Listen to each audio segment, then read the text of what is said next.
ये ध्यान से सुनो, ये अकाल मृत्यु प्रदान करने वाली बात है। जो हरणम च परश्वानाम परदाराभिमर्शनम सुहृदश्च परित्यागस त्रयो दोषा क्षयावह।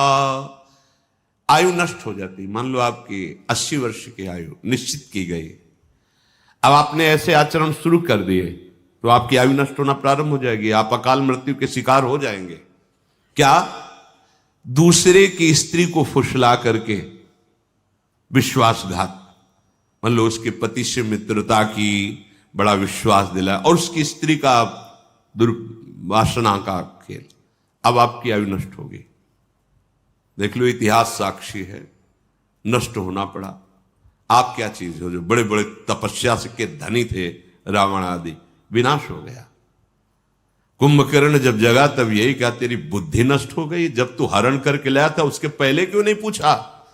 ये कृत्य तेरे पूरे वंश का विनाश कर देगा। पर ठीक है, तूने मुझे जगाया है तो मैं देखूंगा, पर ये निश्चित बताता हूं, तूने अच्छा नहीं किया, तेरा सर्वनाश निश्चित है। कुंभकर्ण ने उपदेश किया था, तो रावण ने कहा तुम्हें इसलिए नहीं जगाया कि तुम्हें प्रवचन करो, युद्ध करो जाके। ये कार्य आपकी आयु का, श्री का नाश कर देगा, वैभव का नाश कर देगा। आपको अभी लगता है कि नहीं, कहा नाश हुआ, मनमानी कर, आने दो, बीज बो गया है, थोड़ा अंकुरित होने दो, फिर तुम्हें खुद पता चल जाएगा। सबसे प्रार्थना है, कानून कानून है, नहीं खुल रहा है तो तुम्हें लग रहा है कि कोई नहीं जा, जिस दिन उसका फल आएगा तो उस दिन हो सकता है आपने वो कार्य ना किया हो जिसमें फंस रहे हो, पर भरपूर दंड मिलेगा आपको, क्योंकि जो जाना नहीं है वही कर्म इस समय ना होने पर भी वो दंड आपको भोगना पड़ेगा। ये बहुत ध्यान से, इसलिए हम रुक के बोल रहे हैं। विदुर जी महाराज साक्षात त्रिभुवन के न्यायाधीश हैं। धर्म, पापियों के लिए यम और धर्मात्माओं के लिए धर्म, यही त्रिभुवन का न्याय करते हैं। ये न्याय विभाग है, जैसे धन विभाग कुबेर जी, जल विभाग वरुण देव जी, वायु विभाग अग्नि विभाग, ऐसे ही ये न्याय विभाग है हमारे त्रिभुवन का। उसके अधिपति हैं धर्मराज स्वयं। वो स्वयं विदुर जी के रूप में मांडव ऋषि के शाप से स्वयं पधारे हुए निर्णय कर रहे। अकाल मृत्यु, आयु का अपहरण, जो मित्र बनाया, विश्वास दिलाया और उसकी स्त्री के साथ, या स्त्री अपने पति पर विश्वास जताकर दूसरे पुरुष से, तो ये मजाक मत समझना कि अरे सब ऐसे नहीं। पति वंचक पर पति रति करई, रो रो नरक कल्प शत परई। बड़ा सावधानी का विषय है। जैसा आपके भाग्य में संविधान है, गृहस्थी में शांत रहो, गंभीर रहो। ये कुछ नहीं है इधर उधर रूप रंग देखकर जो मनमानी आचरण, ये तुम्हारी आयु को, तुम्हारी श्री को नष्ट कर देंगे। दूसरे को विश्वास दिलाकर उसके धन का अपहरण कर लेना, विष दे देना, मार दिया, धन ले लिया, छीन लिया आदि, और संत जनों की अवहेलना करना। जो सुहृदस्य आपको अपने परिवार जैसा दुलार करते हैं, आपको अपनी आत्मा जैसा दुलार करते हैं, वो आपको जो उपदेश कर रहे हैं, आपको जो शासन कर रहे हैं, वो आपके मंगल के लिए, आप उनकी आज्ञा को उल्लंघन, अपमान, अवहेलना, आपकी आयु श्री सब नष्ट हो जाएगी। साधु अवज्ञा तुरत भवानी, कर कल्याण अखिल के हानि। जो इन दोषों से युक्त होता है, अतिमानोति वादश्च तथा त्यागो नराधिपो, क्रोधश्चात्म विधित्सा च मित्र द्रोहश्च तानिषत्, एत एवाशयस्तीक्ष्णा कृंत्या युंश देहिनाम, एतानि मानवान घृणंती न मृत्युर्भद्र मस्तुते। जो हर समय अभिमान में भरा हुआ चेष्टा करता रहता है, उसकी आयु नष्ट हो जाती है, अकाल मृत्यु को प्राप्त होता है। बहुत सावधानी की जरूरत है।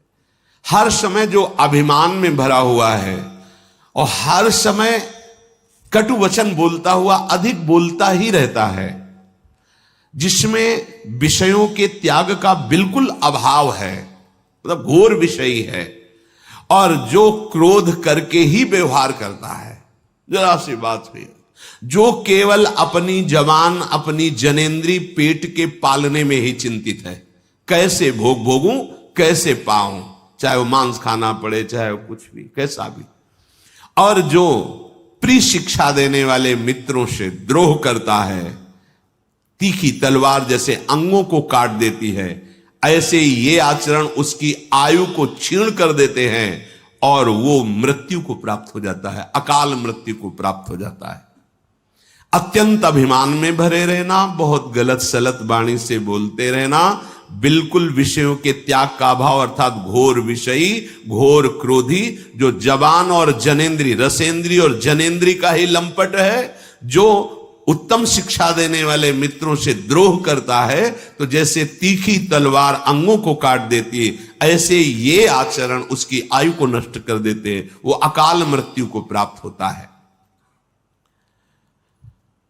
जो अपने ऊपर विश्वास जता करके, विश्वस्तस्य येति यो दारान यश्चापि गुरु तल्पगा, उसको मित्र बनाता है, बड़ा विश्वास दिलाता है और फिर उसकी स्त्री के साथ समागम करता है। वहां भी सारे में वर्णन, यहां भी वर्णन। और जो पूजनीय गुरु के समान, जैसे माता है, बहन है, बड़े भाई की पत्नी है, ये सब गुरु के समान पूजनीय है। जो इनके साथ गलत कार्य करता है, इनकी आयु नष्ट हो जाती है, इनका बुद्धि नष्ट हो जाती है, इनका श्री वैभव नष्ट हो जाता है। बहुत ध्यान से सुनो, यही हमारी ऐसी गलतियां होती हैं जो हमारी बुद्धि को भ्रष्ट कर देती है, हमारे जीवन को नष्ट कर देती है। पहला, किसी से भी मित्रता करके ऐसी भावना मत करो कि उसके घर में जाकर विश्वासघात करो उनकी पत्नी के साथ, ऐसा। और जो आपकी पूज्या है, जैसे माँ है, बहन है, बेटी है, बड़े भाई की पत्नी, माता के समान मानी गई, पूर्व में चरण छूते हैं, मां के समान उसको समझते हैं, तो इनको गुरु तुल्य मानना। जैसे हम गुरु को आदर से देखते हैं, ऐसे बेटी के प्रति, बहन के प्रति, अपनी माता के प्रति, ऐसे बड़े भाई की पत्नी के प्रति हम ऐसे भाव, अगर ये इनके साथ गलत भाव, तो आपकी आयु नष्ट हो जाएगी, आपकी श्री कीर्ति नष्ट हो जाएगी। जो किसी के भी साथ जो नीच आचरण वाली स्त्रियां हैं, अर्थात जो अर्थ आदि के लिए अपने देह को बेचती, ऐसों के साथ उसकी आयु नष्ट हो जाती है, उसका श्री कीर्ति नष्ट हो जाती है। और जो ब्रह्म ऋषियों की प्रति अपराध कर देता है किसी भी तरह का, जैसे रसिक मुरारी जी के चरित्र में आया कि राजा ने जब देखा बहुत संत सेवा हो रही, तो उन्होंने वहां अपना अधिकार जताना, नष्ट हो जाओगे।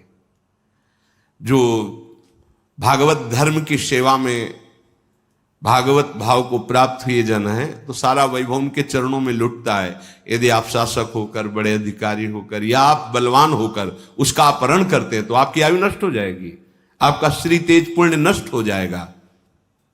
जो किसी भी अहम में आकर के ऐसे जनों से सेवा कार्य के लिए आज्ञा करता है, संत जनों से, जो ब्रह्म ऋषि जन है, भगवत आराधन परायण है, आप बलवान हैं, आप पदाधिकारी, आप ऐसा, और आप उनसे आज्ञा करते हैं, तो आपके सुकृत नष्ट हो जाएंगे, आपकी आयु नष्ट हो जाएगी।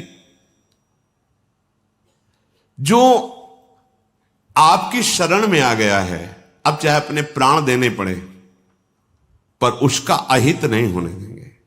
अगर वो शरणागत जो आपके समीप आया है, आपने धोखेबाजी करके उसकी हत्या करवा दी या आपने कर दी, तो इन सब की आयु चाहे जितना प्रायश्चित करें, इनकी आयु, लिखा है, प्रायश्चित करने पर भी वेदों की आज्ञा है, सिद्धांत है कि उसकी आयु और वैभव नष्ट हो जाएगा। समय का इंतजार करो, ना तो ऐसे लोगों का संग करे, ना ऐसे कार्य करे। बार बार सबसे प्रार्थना की है।